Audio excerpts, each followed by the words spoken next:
Chapter 20. A male Siberian tiger, to be exact. 10 feet long, 700 pounds of deadly speed and unbelievable power. You know those old Tarzan movies you see on TV sometimes, where Tarzan is wrestling a tiger and actually winning? Let me tell you something. You want to know what your chances are of wrestling a tiger and coming out alive? They're about the same as your chances of jumping off the Empire State Building and surviving. I have an idea, Marco said shakily. Let's leave. Don't run, I said. It might just get his attention. I think he's noticed us, Marco said. I think he knows we're here, Jake. I think he's looking right at us. Look at his teeth. Don't freak. I have an idea. The morphing. If I acquire him, I'll put him in a trance. Acquire? Acquire what? You can't acquire anything about him. He's the acquirer, and you're the acquiree. He's going to acquire your butt for dinner. He's going to acquire you and spit out the bones. I swallowed hard. I tried to touch the tiger, but my hand was shaking too much. I took a couple of deep breaths. I heard somewhere that's supposed to calm you down. I guess it works, unless you're practically sitting on a tiger. Then absolutely nothing calms you down. Nice tiger, I whispered. He just watched me. He had this lazy, who cares look. This look of total, complete, absolute confidence. Almost like he thought I was funny. Like maybe he enjoyed watching me shiver and shake. Please don't kill me, I said.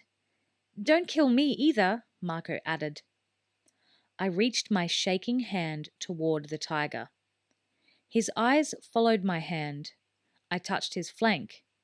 It rose and fell with his breathing. Concentrate, Marco whispered. I was already concentrating real hard on the tiger. I was concentrating on his teeth. I was concentrating on the rippling muscles under his pale orange and black pelt.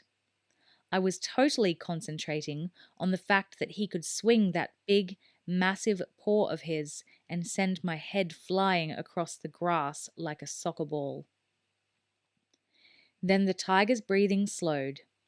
His eyes fluttered a little and slowly closed. How long does the trance last? Marco whispered. Well, about 10 seconds after you break contact. That's what it was with Homer. 10 seconds? 10 seconds? Yeah, so be ready to run. I've been ready to run. I started to pull away, but then I hesitated. It was a strange moment because right then I realized what I was doing. It hit me. The tiger was becoming part of me. All that power and confidence was becoming part of me. He's beautiful, isn't he? I said. I expected Marco to say something sarcastic, but he said, yes, he's magnificent. Then he added, but let's get out of here before he shows us why he's king of the jungle. That's lions, I said. They're supposed to be king of the jungle. But let's not tell him that. You ready? He nodded. Now, I yelled. I jumped up and we tore for the ladder. In my head, I was counting off the seconds. 1 1,000, 2 1,000, 3 1,000. Something moved, fast, an orange and black blur. Right then, I realized it. Duh, there was more than one tiger in the habitat. I heard screams coming from the spectators above. I guess they could see us now that we were out of the bushes. Marco leaped and grabbed the rungs of the ladder. He scrambled up. I was about 1/10 of a second behind him. The tiger leaped. His claws scraped the concrete just inches below me. And then he let out a roar that made the rungs of the ladder vibrate in my hands. What a noise! It echoed and reverberated and made my insides turn to liquid. Marco practically flew up the ladder and over the side of the wall. I flew right after him. It's amazing how fast you can climb a ladder when there's a tiger roaring for your blood. "There they are!" someone yelled. "Get them! Stop!" Guards, at least 3 of them. "Should we morph?" Marco yelled to me. "No, just head for the crowds. There, over by the dolphin tank." It was a close call, but we made it to a big crowd just a dozen feet ahead of the guards. From that point, all we had to do was hunt down and squirm between all the people till the guards lost sight of us. We worked our way to the front gate, always crouching so our heads wouldn't show above the crowds. "What did you do? Morph into a midget?" It was Rachel. She was right in front of me, looking amused. Tobias and Cassie were there too. "The guards were after us," I said. I had almost stopped shaking from my close encounter with the big cats. Almost. "Oh, quit playing around, Jake," Rachel said. "Let's get out of here. I have to be home for dinner." It turned out the other 3 had not been chased at all. They'd lost the guards easily and had just gone on acquiring morphs while Marco and I were risking our lives in the tiger habitat. The most annoying thing was that none of them even believed our story. Marco and I were a little resentful over that. We climbed on board the bus and practically collapsed into the seats. "We could have been killed," Marco said, pouting. "Really, I'm telling you, it was down to a few inches." "Yeah, whatever," Rachel said. "Don't obsess over it. After all, we still have tonight to deal with. Whatever danger you think you had today, it will probably be nothing next to what's going to happen tonight." Tonight. Cassie shook her head. "And I haven't even thought about studying for that math test tomorrow." Rachel laughed. "We may not have to worry about that tomorrow." "Thank you, little Miss Cheerful," Marco muttered under his breath. Chapter 21. "Where have you been all afternoon and evening?" my mum asked me as we sat down for dinner. My family is very old-fashioned about dinner. We all have to sit at the table. No TV. My mum's a writer, so she hates TV unless it's one of her favourite programs. Where have I been?" I repeated the question. Hanging out. You know, hanging with Marco." "I don't know why you bother to ask," my dad said. "His answer is always the same, hanging out." "So what did you do at work today, Dad?" I asked him. "Hung out," he said. He gave me a wink and we all laughed. I glanced over at Tom. He was eating chicken cacciatore like the rest of us and laughing. He seemed so normal. "You doing anything tonight, Tom?" I asked him. "Why?" I tried to look casual. "You know, I was thinking maybe we could shoot some hoops," I said. "Maybe you could teach me some new moves and I could take another shot at making the team." "Sorry, man," he said. "I have things to do tonight." "Yeah, like what?" I asked.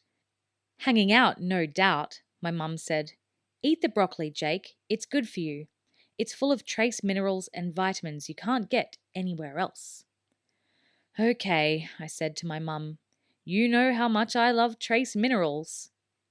I popped the smallest piece of broccoli I could find and tried to gag it down. I guess it wasn't any worse than eating a live spider.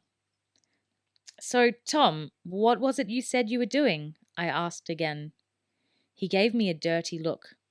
"Do I have to check in with you now? I have things to do. Is that okay, little brother?" "A girl," my dad commented. "I know these things. I'm a doctor." "No, Dad, not a girl," I wanted to say. "A yerk pool." "What's a yerk pool, Mum?" "Well, it's kind of a long story." I decided to try one more time. I guess a part of me still refused to believe what Tom was. Maybe you're just afraid to shoot hoops with me. Maybe I'd kick your butt. Yeah, that's it. Happy now? Tom sneered. His gaze met mine. Was there some sign in those eyes? Some evidence of the selfish, evil creature that was controlling him? No, I wish there had been. But there was no way to know who is a controller and who isn't. No way. It's what makes them so hard to stop. They can be anyone, anywhere. Even a person you think you know, a person you admire, look up to, love. I broke my gaze away from Tom's and looked down at my food.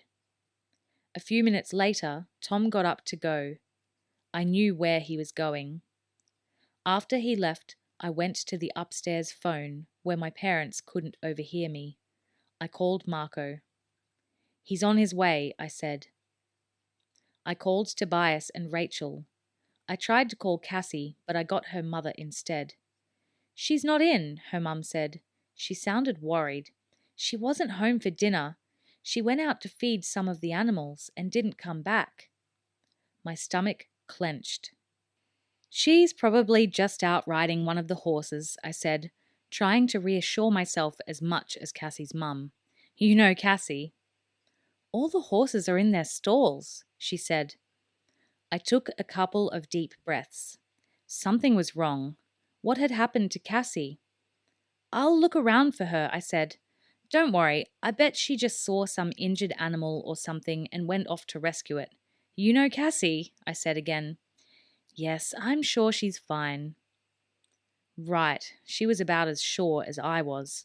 But what could I do? The plan was set to attack the yerk pool and rescue Tom. Maybe Cassie was already at the school, waiting. Maybe. I had a very bad feeling as I rode my bike to the school. I hid the bike across the street, the way we had planned. Then I hooked up with Marco and Rachel. Cassie's missing, I said, and where's Tobias? Rachel pointed up at the sky. The sun was setting fast, but I could see Tobias circling high overhead. What is the matter with him? I exploded. He's got a 2-hour time limit, and we don't know how long this is going to take. Maybe we should bail until we find out what happened with Cassie, Rachel said. Could be she's just scared, Marco said. I am. Maybe, I agreed, although I doubted it. But they say you never know who's going to be brave or cowardly in a battle. I just hoped I wasn't a coward. The truth was, my mouth was already dry and my heart was already pounding. And we hadn't even done anything yet. Tobias swooped down and perched on Rachel's shoulder. It surprised me a little. Why would Tobias perch on Rachel's shoulder? And she didn't seem at all annoyed. She rubbed her head against him a little. Are we doing this or not? Tobias asked. This was not starting off right at all. The bad feeling in my stomach was just getting worse. Cassie missing, Tobias already morphed. Everyone was looking at me, waiting for me to decide. Yeah, we're doing it, I said. The school was locked up for the night. But Marco had taken care of that little problem. He knew of a window in the science lab that didn't lock. We crawled into the science lab through the window. It was dark, except for the dying light of the sun that glinted off the glass beakers and test tubes. Tobias drifted through and landed neatly on the teacher's desk. Let me take a look, I said. I opened the door as slowly as I could and peeked out through the crack. I could see down the nearly dark hallway to the janitor's closet. Instantly, I pulled back in. There are people out there, I said. 3 people heading into the closet. Controllers, Rachel said. I guess it's dinner time for yerks. None of us thought that was very funny. How are we going to get in there? Marco asked. Wait a minute, Rachel said. Do all the controllers know each other by sight? I mean, maybe we're controllers, right? So we just walk right on in like we belong there? Marco asked. Wonderful plan, Rachel. I have a better idea. Let's just kill ourselves now and get it over with. Maybe Rachel's right, I said. Big maybe, Marco pointed out. Big, huge maybe. How about Tom? He would know whether you were a controller. I cracked the door again and looked out. I think Tom's already down there, I said. Besides, the hallway's empty now. I guess they all... I fell silent. Wait, here comes someone. I stared. It wasn't easy to see faces in the gloom. I could tell there were two people. One was wearing a uniform. It was the controller policeman, and he was rudely yanking someone along with him. I could see that it was a girl. I didn't really want to see any more. Tobias, I said, I need you to use your hawk eyes. Tobias fluttered over and stood on my shoulder. He peeked his fierce head out into the hall and then drew back. Yes, he said, it's her. I felt like the floor had opened underneath me. Marco grabbed me because I looked like I was about to fall over. They have her, I whispered. The controllers. They have Cassie. Chapter 22. Who has Cassie now? Rachel stammered. That policeman, the controller, the one who came out to Cassie's farm, the one who was at the sharing meeting. He has her. He saw her at the meeting trying to get close to the full members. Rachel let go a few choice words. We hadn't even started, and already everything was a disaster. Okay, I said grimly. We go ahead, like Rachel said. We figure there are too many controllers for all of them to know each other. I mean, they add new bodies all the time, right? So maybe we're new controllers, right? Oh man, Marco moaned.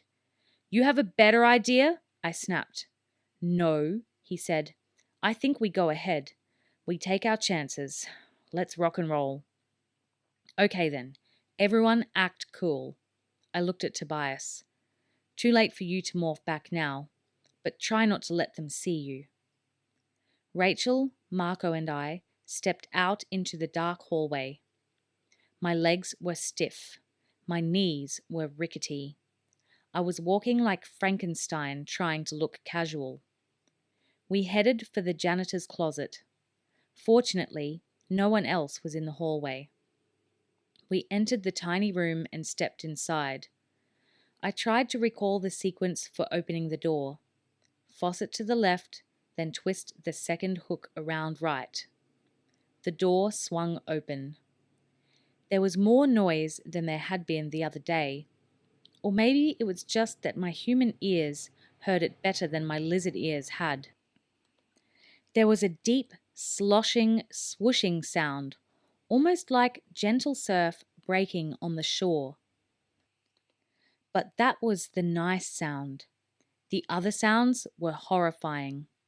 Despairing cries, terrified screams, shouts, shrieking triumphant laughter. You sure this is just the Yerk pool? Marco said in a nervous, shaky voice. I see a guy with horns and a pitchfork and I am out of here. I stepped into the opening. The stairs were steep and there was no rail, so you felt like you were about to pitch forward with every step. We descended together. The door closed automatically behind us. At first guess, I expected there to be maybe a couple dozen steps, but the steps never ended. We just kept walking, and there was always more steps. The walls were dirt, then quickly became rock as we went down, down, down. It felt like those stairs would never end. Some superior aliens, Marco whispered. You think they could have put in an elevator. We all giggled a little. Very little. Suddenly, the rock walls widened out.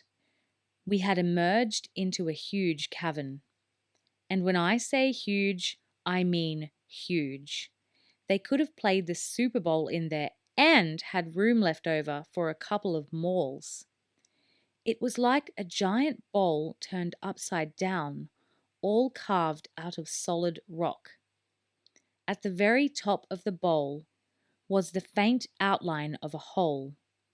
I thought I could see stars through it. All around the outer edges of the cavern, I could see other stairways like ours. They seemed to come from every direction, appearing out of the rock walls and leading down to the floor of the cavern. We clustered closer to the center of the stairway. It was a sheer drop off the side of the stairs. "This is gigantic," Marco said. "This isn't just under the school. This is under half the town. Those stairways must lead up to a dozen secret entrances." He shook his head. "Jake, they have this entire area set up with secret passageways. Oh man, this is worse. This is so much worse. So much bigger." I felt the same despair. We were fools. This wasn't some little group of alien bad guys we were dealing with. To build this underground city, these guys had power we couldn't even imagine. That's almost what it was, a city. There were buildings and sheds all around the rim of the cavern, and we could see yellow caterpillar earth movers and cranes at work on the far side of the cavern. They seemed weirdly normal in this incredible place. And there were creatures everywhere. Taxons, hawk-bajir, and other things I couldn't even begin to guess at. But mostly there were humans. A lot of them. At the very center of the cavern was a pool, like a small lake, maybe 100 feet across and perfectly round. Only the water wasn't exactly water. It moved more like melted lead and was about the same color. The sloshing sound we could hear was the liquid of the pool being rippled and splashed by hundreds of fast-moving things below the surface. I knew what they were. Yerks. Yerks in their natural slug-like state. They were swimming and cavorting in the pool like kids on a hot day. Near the edge of the pool were cages. In the cages were hawk-bajir and human beings. Some of the humans screamed for help. Some cried silently. Some just sat and waited, all hope lost. There were adults there, and kids, women and men. More than 100 packed 10 to a cage. The captive hawk-bajir were kept in separate, stronger cages. They paced and howled and slashed at the air with their bladed arms. I almost lost hope. I felt like my heart had stopped. This was a place of unimaginable horror. And we were so few and so weak. Below us on the stairs, I could see the controller cop and Cassie. He was dragging her roughly whenever she stumbled. They had reached the bottom of the stairs. "I'm going to morph," I said. "I'm going to get Cassie away from him." Marco put his hand on my shoulder. "Not time yet, dude. Be cool." "Cassie's okay, Jake," Tobias said. "She isn't hurt, just scared." "He'd better not hurt her," I said. "Keep an eye on them, Tobias." There were 2 low steel piers built out over the pool. On one, hawk-bajir controllers politely guarded a line of humans and hawk-bajir and taxons. This was the unloading station. One by one, the people knelt down, bent over, and dipped their heads toward the slimy surface of the pool. The hawk-bajir helped them. As we watched, a woman calmly bent over, her head just inches above the lead-grey pool. A hawk Bajir held her elbow gently to help her keep her balance. Then we saw the thing dribbling, sliding, squirming, crawling out of her ear. A yerk. "Oh no!" Rachel moaned. She sounded like she might be sick. "Oh no, no!"